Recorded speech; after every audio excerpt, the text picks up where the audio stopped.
Good afternoon, everybody. My name is Dr. Amol, and I am from Maharashtra. I have completed my PG in शल्य तंत्र from Parul Institute of Ayurveda, Gujarat. मुझे यहाँ पे एक चीज़ बहुत अच्छी लगी सर कि बेसिक से लेके हर चीज़ यहाँ पे सिखाते हैं और सिर्फ डमी पे नहीं, ओटी टीम का भी एक हिस्सा होने का एक मौका देते हैं.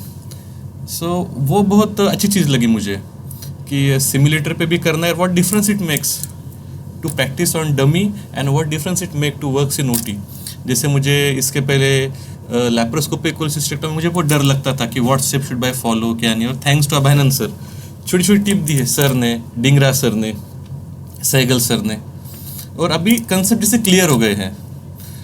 अभी छोटी छोटी ट्रिक्स जो है, सुचरिंग, नॉटिंग है, हर चीज़ एकदम से ईजी लगती है. So I am very thankful to them.